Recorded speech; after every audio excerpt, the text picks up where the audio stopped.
दोस्तों दुनिया में हर इंसान चाहता है कि वो अपनी लाइफ में कुछ बड़ा हासिल कर सके, कुछ अचीवमेंट कर सके। और हर इंसान अपनी लाइफ में एक गोल रखता है जिसे वो अचीव करना चाहता है। लेकिन जिंदगी में सारे लोग सक्सेस नहीं हो पाते, सिर्फ कुछ ही लोग सक्सेस हो पाते हैं। और सक्सेस होने के लिए आपको सक्सेस कैसे हो इसके बारे में पता होना चाहिए।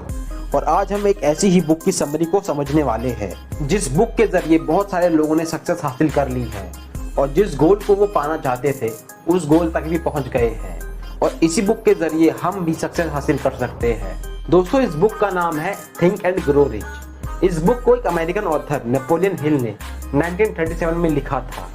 इस बुक को लिखने से पहले उन्होंने दुनिया के 500 सबसे सक्सेसफुल और रिच लोगों का इंटरव्यू लिया था और उसके बाद उन सब लोगों की बातों में जो बातें कॉमन थी उन्होंने उन बातों को इस बुक में एक्सप्लेन किया है। और आज हम उन्हीं बातों को 7 पॉइंट्स में समझेंगे। दोस्तों इससे पहले मैं आपको उन पॉइंट्स के बारे में बताऊं, मैं आप सब लोगों को बहुत ज़्यादा थैंक यू बोलना चाहता हूं, क्योंकि आप सब लोगों की वजह से हमने हमारे चैनल फाइनेंस फ्लुएंट पर 500 सब्सक्राइबर कर लिए हैं। और अगर आपको हमारी वीडियो अच्छी लगती है या हमारी वीडियो से आपको कुछ नॉलेज मिलती है तो हमारी वीडियोस को लाइक करें और हमारे चैनल फाइनेंस फ्लुएंट को सब्सक्राइब करके बेल नोटिफिकेशन जरूर ऑन कर लें ताकि आपको हमारी वीडियोस टाइम टू टाइम मिलती रहे। तो चलो दोस्तों आगे बढ़ते हैं। दोस्तों इस बुक का पहला पॉइंट और इम्पोर्टेंट पॉइंट है डिजायर। दोस्तों इस बुक में लिखा है आपको सक्सेसफुल बनने के लिए आपके अंदर बर्निंग डिजायर होना चाहिए। अब विश और डिजायर में फर्क समझ लेना। विश का मतलब होता है तमन्ना, चाहत, किसी चीज को पाने की चाहत। और डिजायर का मतलब होता है एक सपना, एक इच्छा। आपको एक एग्जांपल देता हूँ।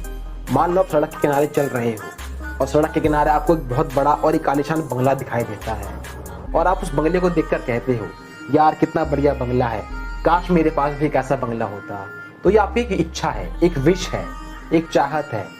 और अगर आपको उस बंगले को देखकर अंदर से बर्निंग डिजायर पैदा होता है तो आप उसको देखकर ये कहोगे कि यार क्या बढ़िया बंगला है, एक दिन मैं भी ऐसा ही बंगला बनाऊंगा। और वहीं से आपके अंदर एक बर्निंग डिजायर पैदा हो जाता है। बर्निंग डिजायर वो होता है जो आपको अंदर से हिला के रख दे, आपके अंदर एक जोश भर दे कि हाँ यार मुझे भी लाइफ में कुछ हासिल करना है। और एक बार अगर आपके अंदर वो बर्निंग डिजायर पैदा हो गया तो आपको सक्सेसफुल बनने से कोई नहीं रोक सकता।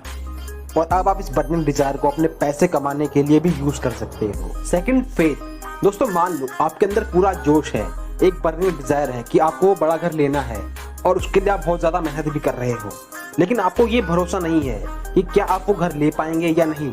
इसलिए ऑथर कहते हैं कि बर्निंग डिजायर होने के साथ साथ आपको अपने ऊपर विश्वास भी करना चाहिए, जिससे आपको घर खरीदने के बर्निंग डिजायर को एक मोटिवेशन मिले, एक कॉन्फिडेंस मिले। Third, auto suggestion. इसका मतलब होता है कि जब हमें किसी काम को करने से पहले सोचना नहीं पड़ता, लेकिन हमारा सबकॉन्शियस माइंड उस काम को खुद ब खुद ऑटोमेटिक करने लगता है। आपको एक एग्जांपल देता हूँ। आपने कई बार देखा होगा कि जब भी कोई इंसान स्टार्टिंग में गाड़ी चलाना सीखता है, ड्राइविंग सीखता है, तो उसे बहुत ध्यान रखना पड़ता है कि कब टर्न लिया जाए, कब ब्रेक दबाई जाए, कब एक्सीलेटर दबाया जाए। लेकिन धीरे धीरे जैसे जैसे टाइम बीतता है और वो इंसान गाड़ी चलाने में एक्सपर्ट होता जाता है तो उसे बिल्कुल भी बाद में ध्यान नहीं देना पड़ता कि मुझे कब क्लच दबाना है, कब ब्रेक दबाना है या कब रेस देनी है। उसका सबकॉन्शियस माइंड खुद ब खुद ऑटोमेटिक वो सारा काम करने लग जाता है। और जब हम किसी काम को रेगुलरली करते हैं तो वो हमारे सबकॉन्शियस माइंड में सेव हो जाता है और उसके बाद हमारा सबकॉन्शियस माइंड उस काम को करने के लिए हमारी बॉडी को नरेट करता है, जिससे हमें पता भी नहीं चलता और वो काम हो जाता है। इसे ही ऑटो सजेशन कहते हैं। और इसीलिए ऑथर कहते हैं कि हमें खुद से वो बात रेगुलरली कहनी होगी जो हमें सक्सेस बना सके। जैसे हमें खुद से ये बात कहनी होगी कि मुझे लाइफ में सक्सेस होना है।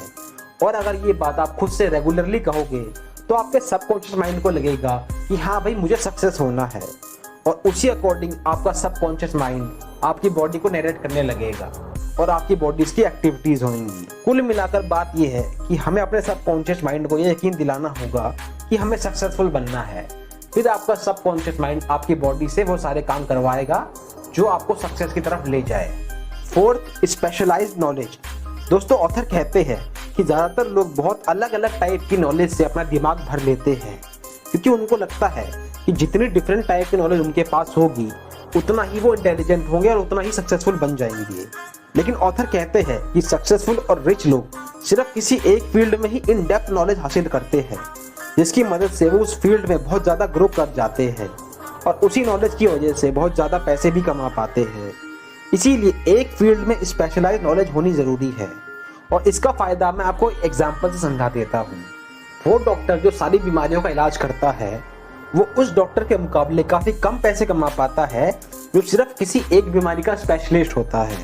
और इसीलिए ऑथर कहते हैं आप सिर्फ उसी नॉलेज को लो जो आपके काम आ सके, ना कि किसी ऐसी नॉलेज को जो आपके काम की ही नहीं है। और किसी एक फील्ड में ही आप एक्सपर्ट बनो और उसी फील्ड से आप बहुत ज़्यादा पैसे कमा पाओगे और बहुत जल्दी सक्सेस हो जाओगे। Fifth, imagination. किसी भी चीज़ की शुरुआत इमेजिनेशन से ही होती है और इमेजिनेशन में बहुत ज़्यादा पावर है।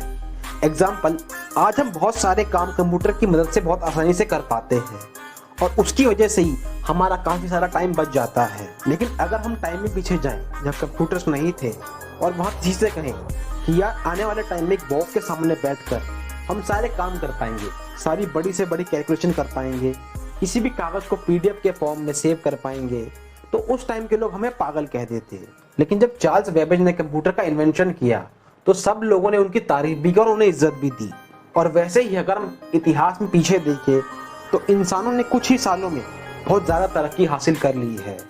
चार्ल्स बेबेज ने भी पहले इमेजिन किया होगा कि यार एक बॉक्स होगा जिसमें एक स्क्रीन होगी, उसमें हम बड़ी से बड़ी कैलकुलेशन कर पाएंगे, सारी फाइल्स को रख पाएंगे, सारे पीडीएफ्स को रख पाएंगे, और उसके बाद ही उन्होंने इसको इन्वेंट किया होगा।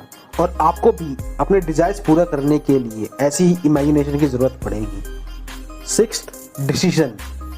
आपके घर में अगर आपसे कोई बड़ा होगा तो आपने उनके मुंह से ये बातें ज़रूर सुनी होगी कि यार काश अगर मैं ये कर लेता तो मेरी लाइफ कुछ और होती, या काश अगर मैं ये नहीं करता तो मेरी लाइफ थोड़ी और बेहतर होती। और ये सिर्फ इसलिए होता है क्योंकि लोग अपने डिसीजन बहुत जल्दी बदलते हैं, लेकिन रिच और सक्सेसफुल लोग एक ही डिसीजन ले लेते हैं तो उसे बार बार चेंज नहीं करते और वो उस एक डिसीजन के अकॉर्डिंग ही काम करते हैं और इसीलिए जल्दी सक्सेस हो जाते हैं।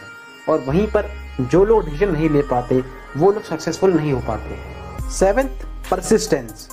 परसिस्टेंस का सीधा सा मतलब होता है विल पावर, और विल पावर का होना बहुत ज़रूरी है अगर आप सक्सेसफुल होना चाहते हैं। आपने थॉमस एडिसन का नाम तो सुना होगा, ये वही है जिन्होंने लाइट बल्ब का इन्वेंशन किया था।